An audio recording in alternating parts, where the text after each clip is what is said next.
Hi, everybody. I am Clare Hoffman, co-founder and artistic director of the Grand Canyon Music Festival. I am absolutely thrilled that we're speaking today with Trevor Reed. Trevor is a musician, a composer, a lawyer, a legal scholar on the faculty at ASU. He's also a dad and a husband. He's a very busy guy. Um, we had the honor of working with him to present a piece that he co-wrote with Hopi musician Clark Tanakamba in 2016 to celebrate really the centennial of the National Park Service. And the development of this piece and the creation of this piece, the ultimate performance of this piece was, as I said, it was really an honor and a pleasure. So I'm so glad that Trevor's here. We're going to be presenting this piece at our virtual Grand Canyon Music Festival. So I wanted to just sort of look back and think about that performance back in 2016 with Trevor. So Trevor, Trevor's at the Grand Canyon. Virtually. Virtually, right. I wish I were there at the Grand Canyon. So Trevor, tell us a little bit. I'll tell you a little bit about my remembrance of the origin story, but why don't you tell me a little bit of the origin story of Puhutawi? Sure, and thank you for inviting me to be a part of this really remarkable event. It's wonderful that Grand Canyon Music Festival is continuing to broadcast music around the world and making that available to audiences despite the pandemic. So thank you. Just to get a little bit of background on this piece, it started actually, the preparation work for it began in 2011, a long time ago actually. That's almost 10 years, but Clark Tanakamba and I had been collaborating on a potential project at Hopi High School to try to teach Hopi students composition skills using Hopi theory. Hopi people have a long tradition of creating music. And so Clark and I came together and we wanted to find a way to teach students these really valuable skills. And, my initial thought was that we should just, teach it in a classroom setting and we'd be able to, convey the different techniques and things like that. But Clark's idea was very different. He felt like we should create a piece ourselves between himself and I, and then have additional students come on board and be our apprentices.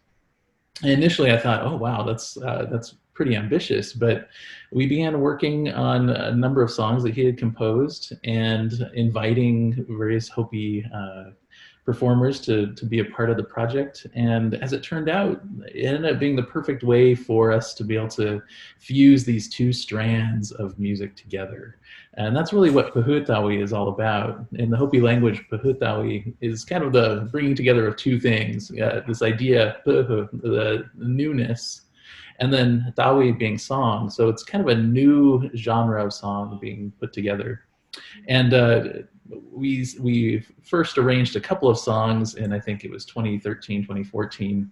And we had a small performance, you could say, up there at the Hopi village of Walpi. And that was incredible. It was wonderful to be able to perform that and to have people come to the windows and listen and give us their thoughts. And we had a warm reception that way. And of course, the performance there at Grand Canyon Music Festival shortly thereafter. It kind of spiraled from there. Clark wrote a series of 5 or 6 songs, and much of the writing or thinking about these songs happened while we were here. As this picture in my background shows, they're in the Grand Canyon itself. We were invited to participate in a pilgrimage with other Hopi men down into the Grand Canyon, and as part of that, a lot of the songs Clark sings were inspired by that experience. So it was a work in progress for a long time, but ended up coming to fruition in 2016 when we performed it there. Yeah, I can remember now. Maybe you can tell me what the date was that we were visiting with Clark, and it was members of the Catalyst Quartet and I, and we went up to his village. And I remember as we drove up and got closer to the village, you could smell this amazing cooking. Somebody was cooking something. It smelled so good. And you said to me, yeah, actually there's a wedding going on. And it was a wedding feast. They had this table set out with all this food. And we went into another room and we worked with Clark a little bit. He was singing some of his songs for us, and we were sort of trying, playing along with him and just exploring various things. And then they invited us to sit down and join in this wedding feast. It was really amazing. Now, was that 2011 or was that? No, I that can't remember. may have been later than that, because I know Clark and Yeah. I had been working on kind of the initial sketches for Uh-huh. quite a while. One of the Uh-huh. challenges with writing this piece was that trying to bring these two notions of how do you create music, bringing Mm-hmm. those two together. And I Mm-hmm. remember one of the first iterations of this. I had tried to orchestrate one of his songs, and we were listening to the arrangement on the kind of this MIDI rendition of the piece, and and he stopped and he was like, it sounds a lot like Pocahontas. And so we had to stop and retrace our footsteps and realize that the big splashy orchestrations, Mhm.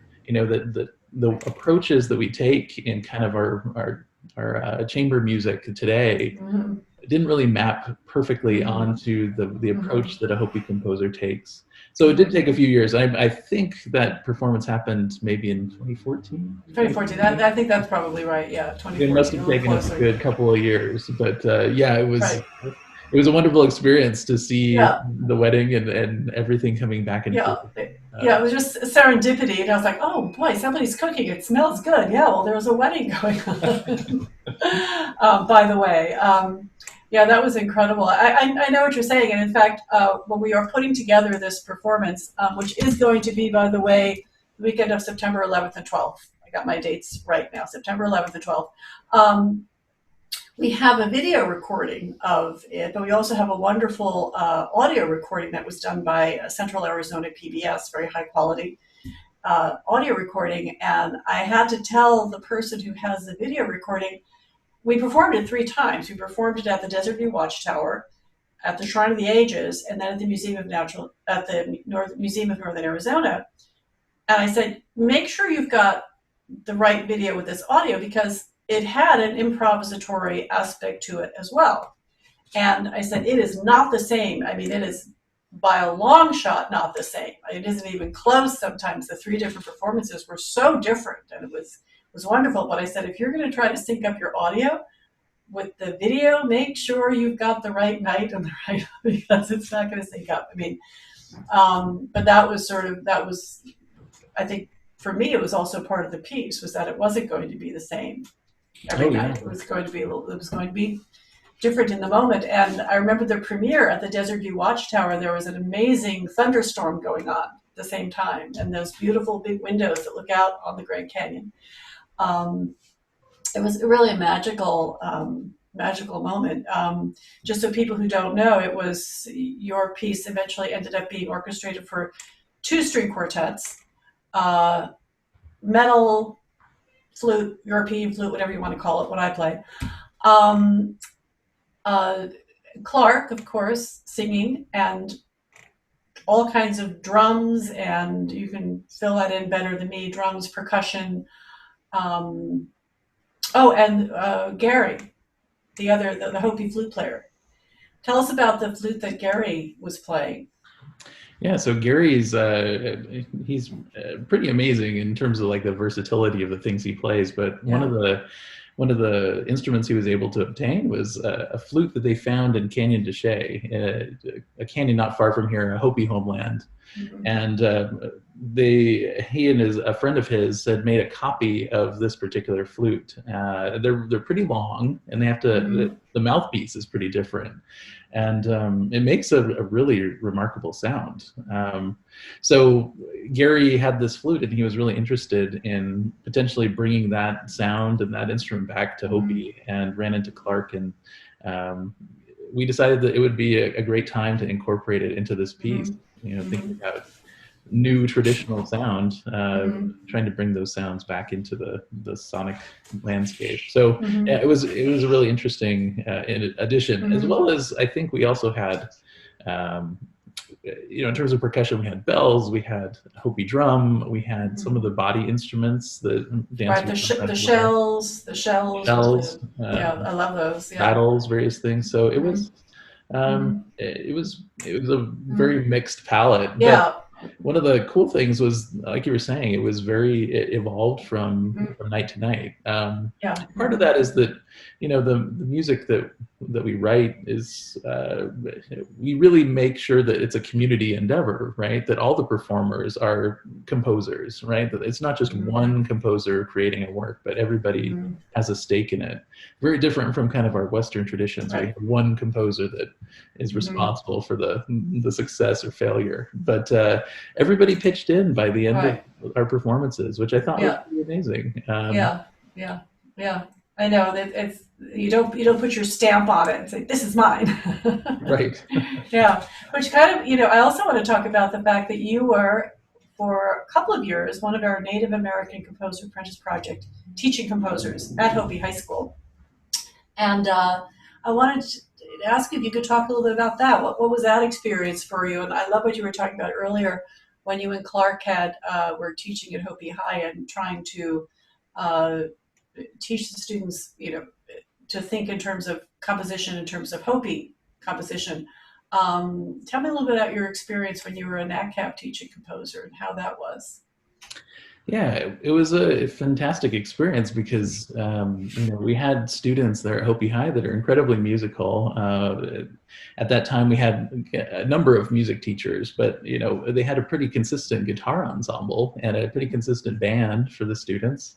And a lot of the students had already been creating music on their own, whether that was for traditional music for singing at dances and things, or else just on their own wanting to explore sounds. And so we ended up with a pretty decent sized group. I think we ended up with 6 or 7 Yeah, we did that year. Yeah. composers. Mm-hmm. And we worked with computers that they had available. We installed Finale so that they could get their Mm-hmm. scores all typeset, and Mm-hmm. they worked for a bunch of weeks, probably about 3 weeks, I think. And yeah, there were some pretty emotional pieces on that setup as well. I remember one student had lost, I think it was his mom, to a car accident, and was able to create the sounds from that accident in a piece that he Mm-hmm. composed and kind of work through the trauma of that during that time. And of course, we had others that were able to illustrate other moments through Mm-hmm. their work. But yeah, it was remarkable to Mm-hmm. see that and have them also prepare a portfolio. Some of them wanted to go on to become artists, composers, and Mm-hmm. and uh, they use some of their work to be able to go further and Mm-hmm. go off to college. So Right. anyway, it was a great experience. I'm glad Yeah. we had that opportunity. Yeah, yeah. Well, if you ever have time to do it again, we'd love to have you in between all the other things you're doing. I think, yeah, we actually are in the midst right now of NACAP 2020 and trying to figure out in this, context, how do you do it? And one of the big challenges we have is the students, the Navajo and Hopi nations, their internet is,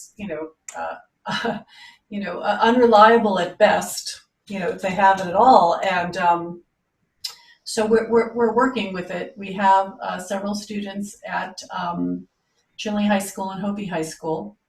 And the teachers, as you said, it's Tom Irwin at Hopi High and Eric Swanson at Chinle, and they're very incredibly dedicated. And they're trying to make it work with their students, but when they're not there and the kids are getting what my son used to call the circle of death on your computer, you can't get in.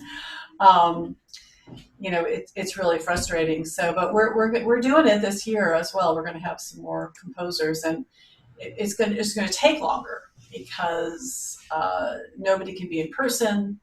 It has to be dependent on your internet, and so I know, unfortunately, this year there are kids who are probably not going to get to until things get to some other sense of normalcy. We're able to go back. So, um, yeah. But as I said earlier, introducing you, your incredibly impressive resume. In addition to your music, you're also, as I said, a legal scholar. And I remember when we first met, you were talking to me about the work you do with repatriating some of the music back to the tribes. And can you just give a little background on that and where that might stand right now? Yeah. So there are an incredible number of song recordings out there from tribes in institutions around the globe. There are huge archives on the East Coast that contain materials that were recorded back, at the turn of the 20th century, the first half of the 20th century, containing really valuable materials, anything from oral histories to, ceremonial song recordings to, just traditional game songs, things like that. Mm-hmm. Many, many, many tribes are represented on those. And Mm-hmm. so part of the work that we've been doing, both myself and many other scholars, is to try to bring those recordings back to the Native Mm-hmm. Nation so that they can utilize them again for Mm-hmm. whatever purpose that they might Mm-hmm. have. Mm-hmm. And it's been really fulfilling. Mm-hmm. We've brought back, I think, 120 recordings back to Hopi so far, as well as Mm-hmm. there's a number of recordings we're trying to bring back right now that need a little bit of refurbishing. A lot of these recordings are very fragile. They were made on Mm-hmm. wax cylinders or wire, even, or these kind of early versions of records. And so, we're trying to get resources back into the hands of educators, people like Anita Poliala there at Hopi, who runs this organization called Mesa Media that produces educational materials, and she also teaches at Hopi High School. The Hopi Cultural Preservation Office, many other entities there that Mm-hmm. can take things like this and make them into Mm-hmm. useful pieces again. We've Mm-hmm. also returned a number of them to tribal leaders and cultural leaders so that they can be reincorporated back into Hopi life. So, it's a work in Mm-hmm. progress. Mm-hmm. But Mm-hmm. yeah, there are so many recordings out there, hundreds of thousands of them, and it's just a Mm-hmm. matter now of getting them back to where they can be used. Right, right. No, it's incredible. It's wonderful work. I'm so glad you're doing it, and that it's succeeding. That you're able to bring the music, and as you said, I didn't realize it was also oral history as well, but that makes sense, and that's amazing. That's incredible opportunity. So thank you for doing that. All right, I'm gonna wrap it up and just remind everybody that the weekend of September 11th and 12th, we will be presenting Puhutawi on one of those nights, and we will be doing a Native American Composer Apprentice Project show on the other night. So I hope everybody tunes in, and I will send you a link as well, Trevor. So give my best to your wife and your kids. How's your oldest now? How old is she? Your Just oldest? turned 13 yesterday, so Okay, because we're I hard. met her. Yeah, I met her down in Dino Park when she was still. I guess she was running, so she must have been at least 2 or 3 down in Dino Park. So yeah, thank you so much again, and we will see you soon. Take care. And Stay thanks. healthy. Thanks. Bye bye.